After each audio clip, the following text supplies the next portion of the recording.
There are things that you might want to do, great ideas that you have. It seems like a no-brainer, but there's all those people out there that are going to doubt you, and they always will, you know. It's up to you whether you want to listen to the doubters and drop that plan, which might be the smartest decision, or say fuck it and try it anyways. I'm going to give you 2 examples. 2 years ago, I was told that nobody would go watch me on stage talking about Cathouse and headbangers and sex, drugs, rock and roll. Nobody would show up. Why don't I just give up? I'm a has-been. I did the shows anyway, and I had a couple dozen sellouts, played all over America and Australia. Matter of fact, I have one more show in Las Vegas, July 22nd. In 1986, I had this idea that I wanted to open up a dance club that played only rock and roll. Nobody thought that was a good idea. Friends, peers, family, everybody thought opening up a rock and roll dance club was a bad idea. I convinced Tammy Down, my roommate, who was starting the band Faster Pussycat at the time, and he saw my vision. And look, 37 years ago is when we opened that club, and people still talk about Cathouse. We sometimes forget the club was originally a rock and roll dance club. Our DJ, Joseph Brooks, phenomenal DJ, by the way, he set the tone by playing Motley Crue, T-Rex, Bowie, Guns N' Roses, Sex Pistols, Aerosmith, Danzig, AC/DC, you name it. This was the dance music, and it was not an easy sell. The second night had only 59 people. But with the help of our Hollywood scene and friends that were quickly becoming the biggest rock and roll bands in the world, the Cathouse Rock and Roll Dance Club got bigger and bigger. And then Guns N' Roses decided to play for a Christmas party. Of course, Cathouse became a rock and roll dance club that had bands. I mean, you probably know the stories. If not, keep on listening to these podcasts. You will.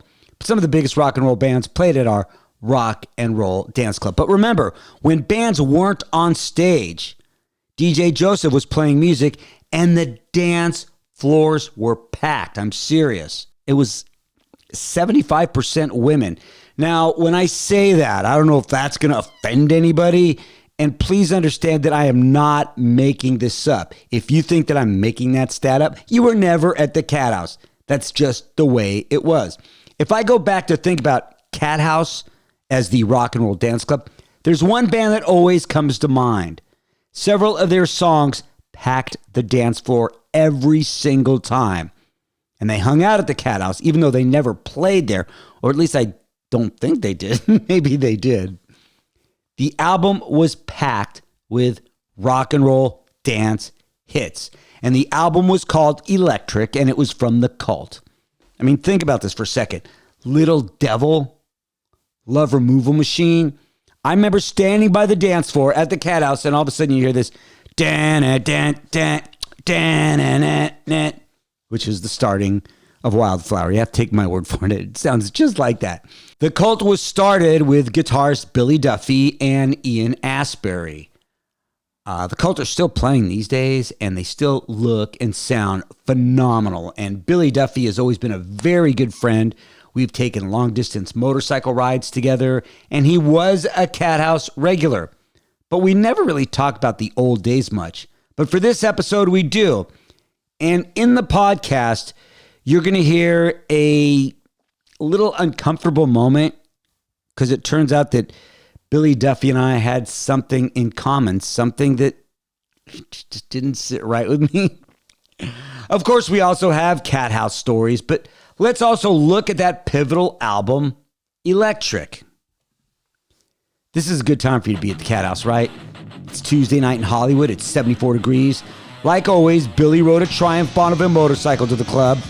I rode my 67 pan shovel Harley Davidson. Hey, don't worry about it. Park right next to us and ignore that line in front of the club because we're going to get you in. Let's walk up the stairs. Grab yourself a drink. What do you want? I can't hear you. What did you want to... Look, it's a Cathouse. I can't hear a thing. It's a bit loud. But what would you expect? Because right now you are in episode 6 of the Cathouse Hollywood podcast.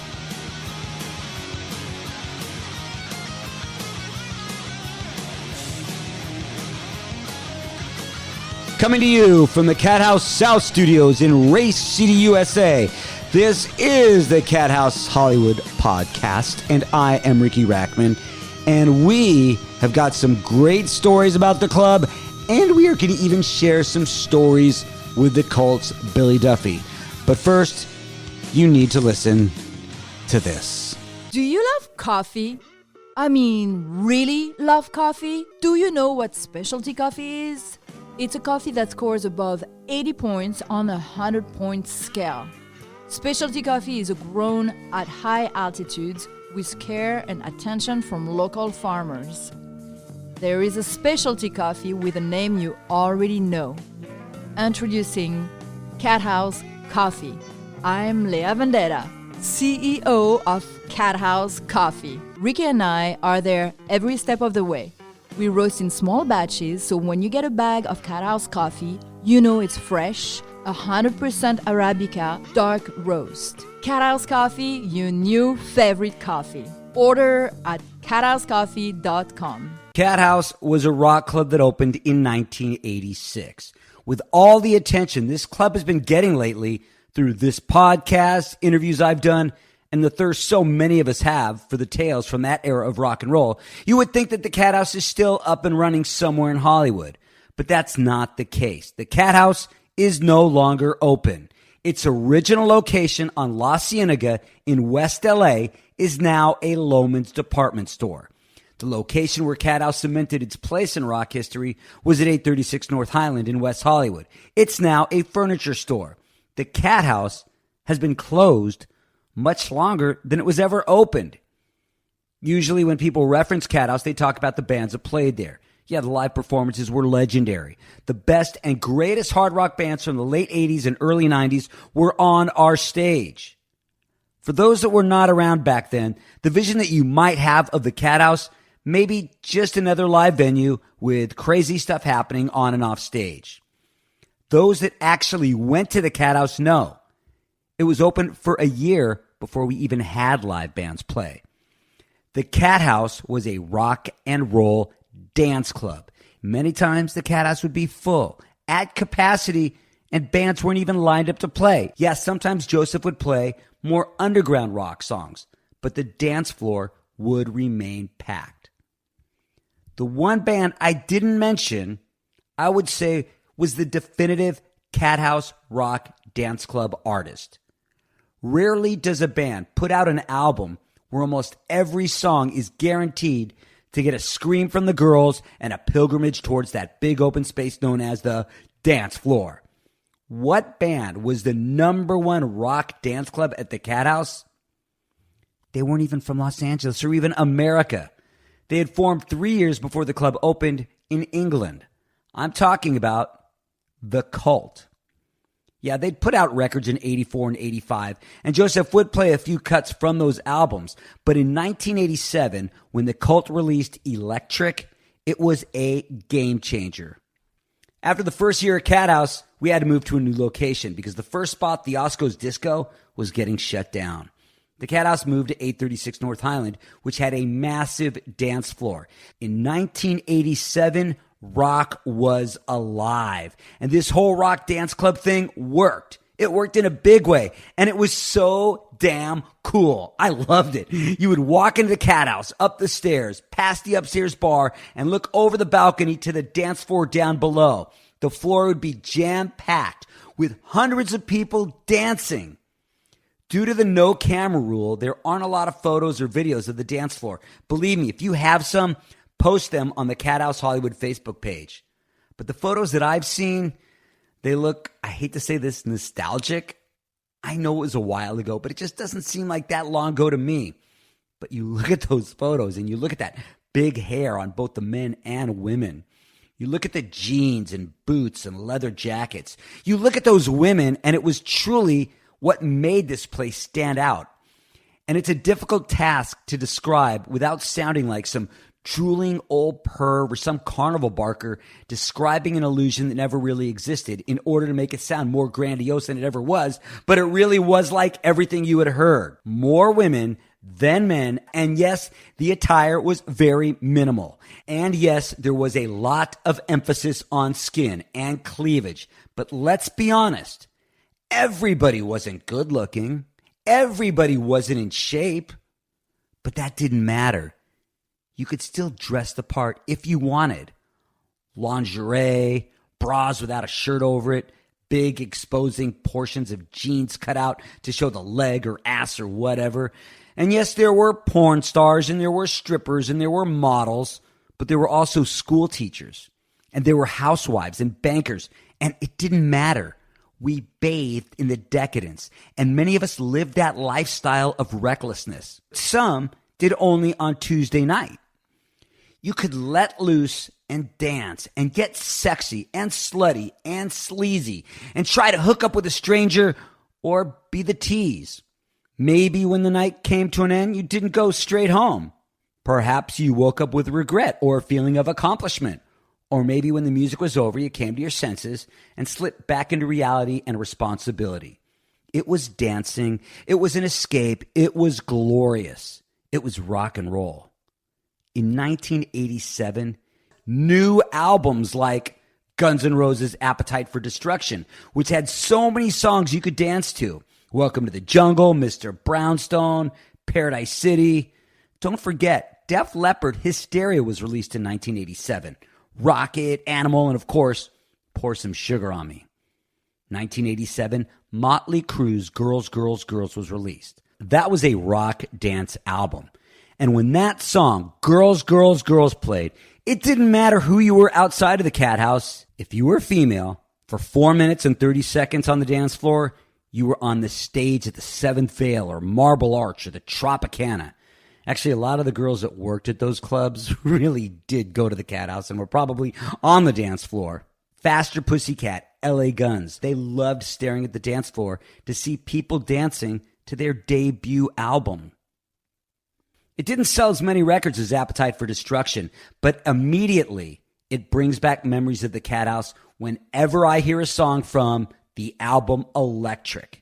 The Cult was already getting played at the cat house. The album Love was released in 1985, and when Joseph would play She Sells Sanctuary or Rain, it was asses to elbows on the dance floor. It was good dance music.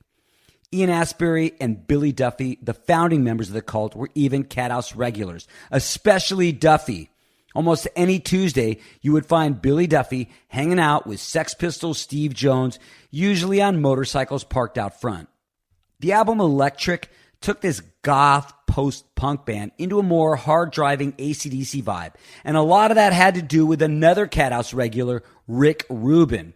Rick produced that album, and at the time, he was the guy that produced LL Cool J, the Beastie Boys, and Run DMC.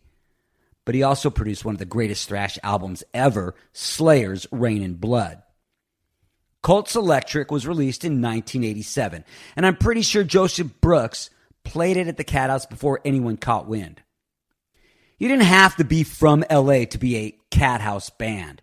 You didn't technically even have to have played the cat house to be a cat house band. I always thought of the Cult as a cat house band, and it's not just because Billy Duffy was there all the time. It's because that album, especially Electric, conjures up great cat house memories of the dance floor.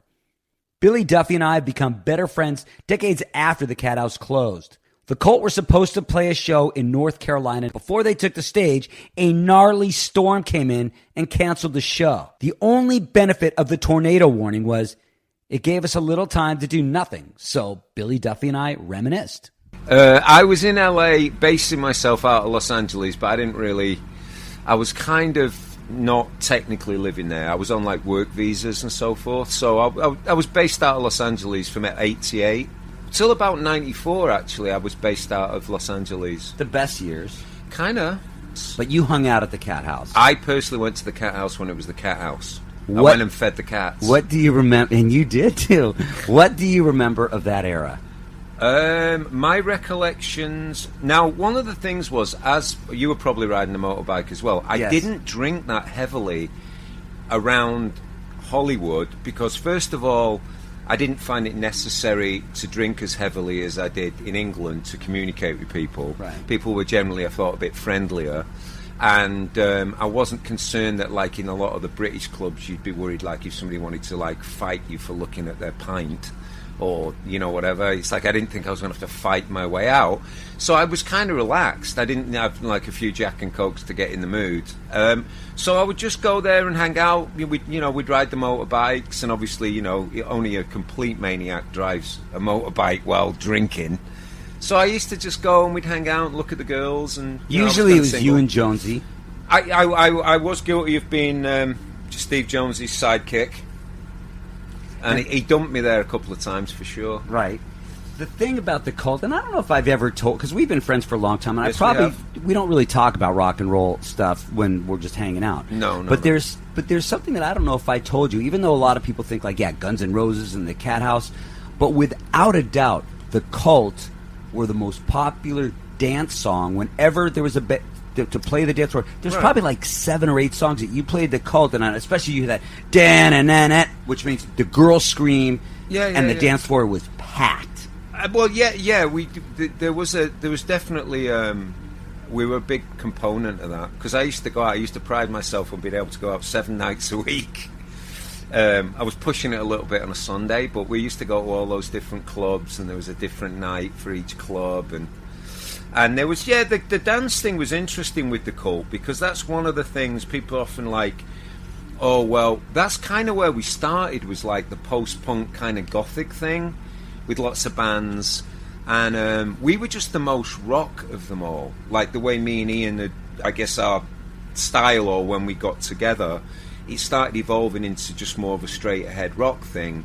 A lot of the bands who were around it were kind of contemporaries, you know, like Sisters of Mercy, Bauhaus, Killing Joke, Dance Society, Sex Gang Children. There was a million of them, and they were broadly considered. None of them would admit it, but there was kind of pigeonholed as being gothic for some reason, and that was a bit of a scene. And but a big component of that was dance, and that's how a lot of bands broke through.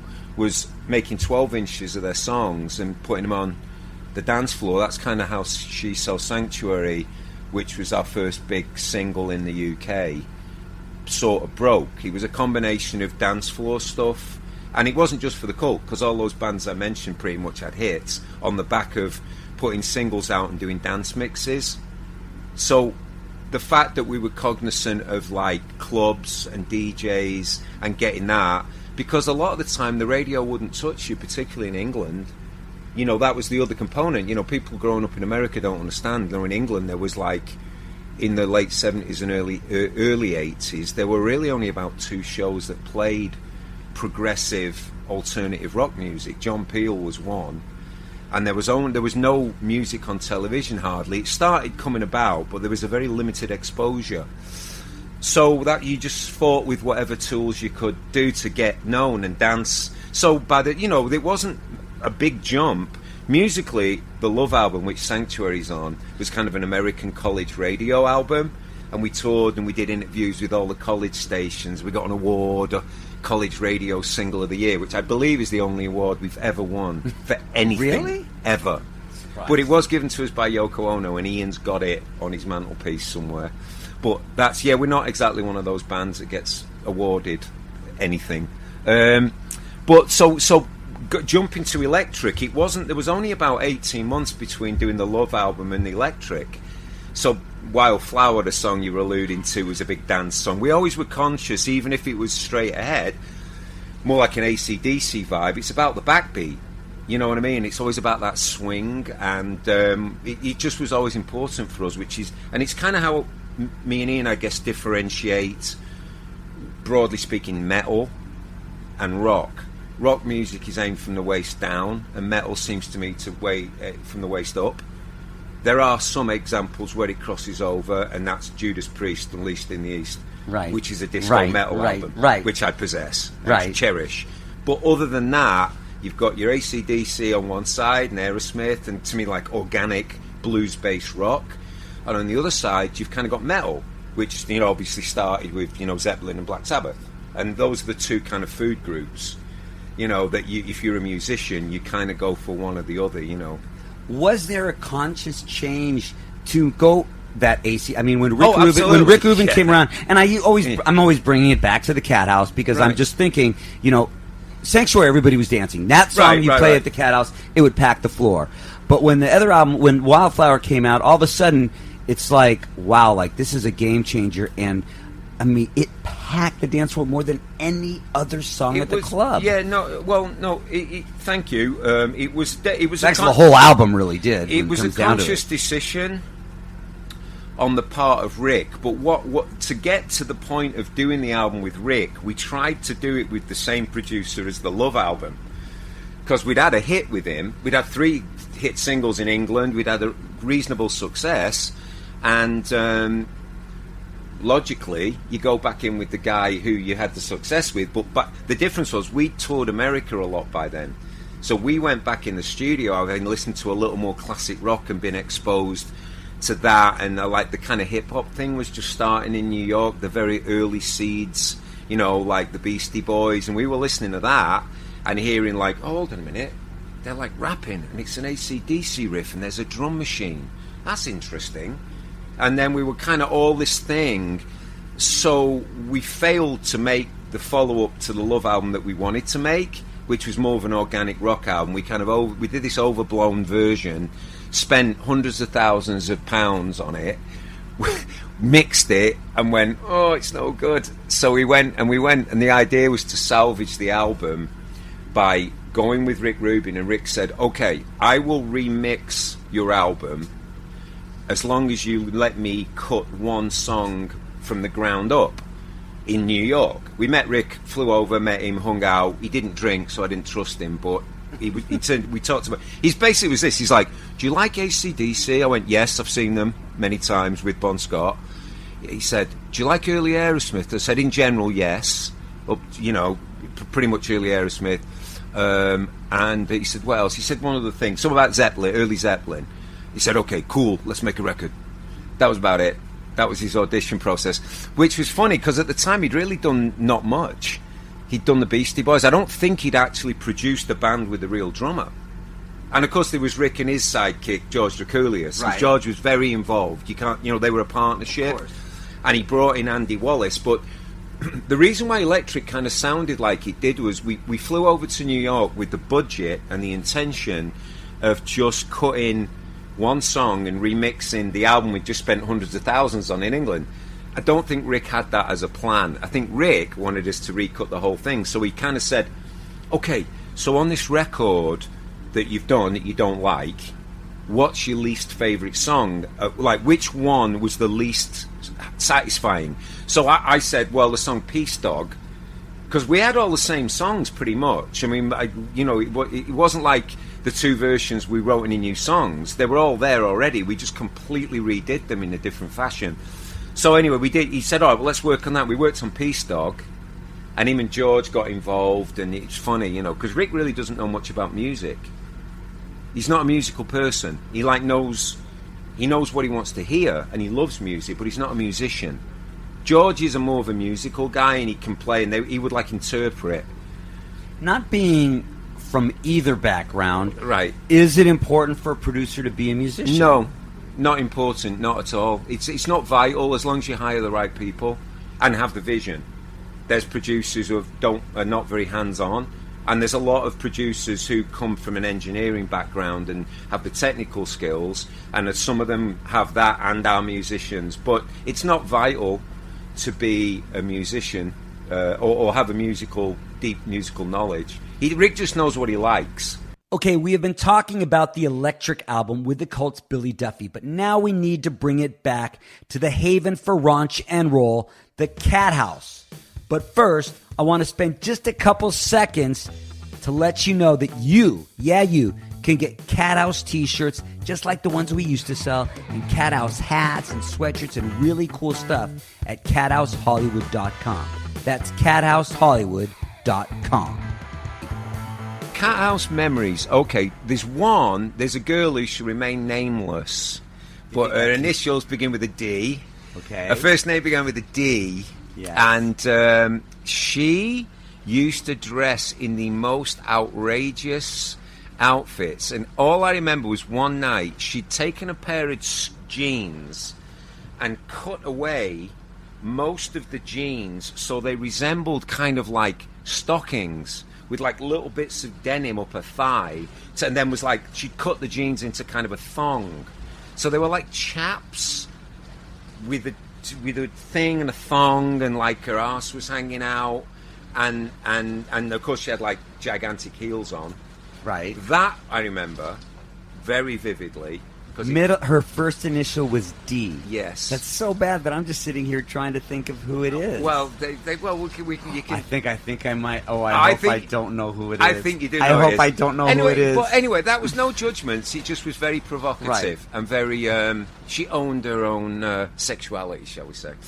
It was a different time, wasn't it? Yeah, it was. The other memory was Guns N' Roses. After they'd opened for us on the Electric tour, and we were all mates, still are, as you know. I went to see him at the Cat House, and it was packed, and I remember going in the dressing room in that little tiny little narrow... Explain, because people don't understand, there's so many stories of the Cat House. They have these ideas of this big, beautiful venue, but it was kind of a couple of adjacent... There was a couple of adjacent rooms, yes, right? Yes. There was 2 adjacent rooms. One was slightly bigger than the other. There might have been a bit of a balcony on one side in one of the rooms, yes. And there was... I remember the dressing room, they were all in it, and it wasn't much bigger than... 12 foot by 5 foot wide or something? I don't know. But they were all in there, and all I remember was one member of the band was facing the corner, rocking backwards and forwards. And I said to this member of the band who had bright red hair, "What's up?" And he goes, "Oh man, I took some drugs. I don't know what they are. I don't know what's happening." And that was probably the last conversation I had with that particular individual until we had some very lucid conversations when we supported Guns N' Roses over the last few years. It's kind of fun that because I remember going to the Long Beach Arena to see Guns N' Roses open for you. Yeah. And then Guns N' Roses played a bunch of shows. We and invited you got to play with them. It was all Ian Astbury. He spotted them early, told me there's this great band in LA called Guns N' Roses. Go and see him in London, where I was still living at that time. So we're talking like 86, 87. They had sold out 2 nights at the Marquee Club, and I couldn't get in. So that's Britain for you. I was in a band that had a hit. I'd been on the TV. I get up to the door. The guy goes, "It's sold out." I'm going, "Well, I'm Billy from the band The Cult. We're on the TV and the radio with a hit. Fuck off." And that was it. Fuck off. And that was it. I couldn't get in.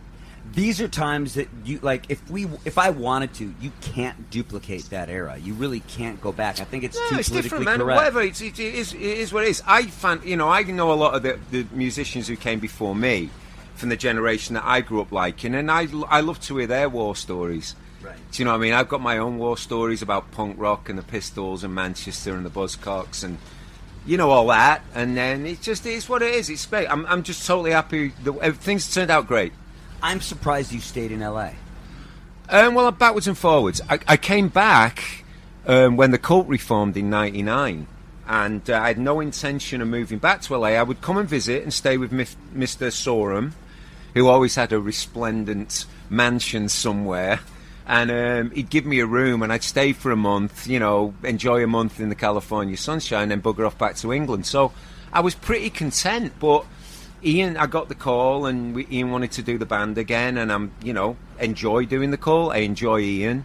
So I was said yes, and something happened. I don't know, I just felt more settled. Thank you very much for doing this. Always a pleasure. Let's ride again sometime. Yes. When it's not raining. It was at this point I turned the mic off. Billy and I chatted for a while, and the subject went back to that girl he had mentioned before. You remember what he said, right? You can. I think I might. Oh, I hope I don't know who it is. I think you do know I who it hope is. I don't know who it is. But anyway, that was no judgment. It just was very provocative and very. She owned her own sexuality, shall we say? It was kind of funny. I had this girlfriend back then that did the same thing with her jeans. So Billy told me after the mics were off about this girl flying out on the road to see him, and my mind started thinking.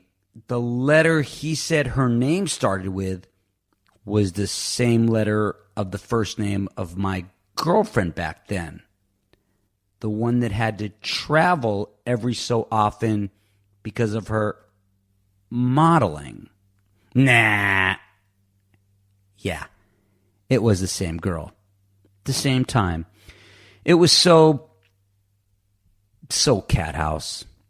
You know, I have a few stories that I have not put on this podcast, but you know where these stories are, and a hell of a lot more? They are all on stage. In case you didn't know, for the past 2 years, I've been lucky enough to have gone on tour with my storytelling show, One Foot in the Gutter, Sex, Drugs, Rock and Roll, Cathouse, Headbangers Ball, Growing Up in Hollywood, Rags to Riches, a rock and roll redemption story, if you will. It is, how can I describe the show without sounding like an egotistical prick, right? The show is good. Just ask anybody that went. The reviews were great. And I am about to announce my 2024 tour dates right now. Are you ready? July 26th, I'll be at the Backstage Bar in Las Vegas. That's it. That's the only show I have. So I'm planning on doing something very special. I am calling it the Las Vegas Invasion. And for those of you people that live in Las Vegas, because Las Vegas has got an amazing rock scene. So many bands. I mean, I think there might be more bands living in Vegas now than in Hollywood.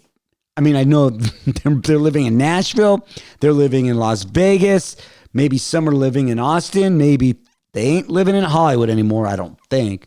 But that's not the point. The point is the Las Vegas Invasion. We're all going to go to Las Vegas. I'm thinking, book your flights or drive or whatever. Think about being in Vegas July 19th, 20th, and 21st, because those days I'm going to be giving small, intimate tours of the Punk Rock Museum. Take a tour with Riki Rachtman as your tour guide. Then Monday, July 22nd, One Foot in the Gutter. And yeah, this is going to be a really, really special show, because I don't know if I'm going to do any more. I don't have any plans to do any more. And I really want to put a lot into this show, and I want you to have a great time. So July 22nd, One Foot in the Gutter is going to be at the Backstage Bar in downtown Las Vegas. And I'm telling you right now, as I leave this message in the middle of May, we're halfway sold of the tickets, and I haven't even started advertising, and the show isn't until July 22nd. So what I think you should do is you should go to Vegas, go get a ticket to join me on a tour at the Punk Rock Museum, and then make sure you have your ticket July 22nd as we go to Backstage Bar in Las Vegas. I'm going to try to find, a certain day, like, hey, well, I'll go to the pool here, and hey, maybe we'll all go to this restaurant. We'll just do like a Cathouse takeover, if you will. To find out all the links to get the OFITG One Foot in the Gutter tickets, to get tickets to the Punk Rock Museum, to get Cathouse coffee, to get Cathouse shirts, to get Headbangers Ball shirts. Geez, everything you need, kind of, is at cathousehollywood.com. That's cathousehollywood.com. DJ Joseph has just put on Happy Trails by Gene Autry. He ends every night at the Cathouse like that. And that means that this special evening is coming to a close. Our security guards are politely escorting everyone out. In just a minute, those lights are going to come on, and they hit like searchlights. Oh my God, they are so bright, and wow, everybody sure looks a lot different. But you know what? It's all good. It's all good, because we know we can always come back here and meet at the Cathouse Hollywood Podcast. I'm Riki Rachtman. Remember to keep one foot in the gutter, one fist in the gold.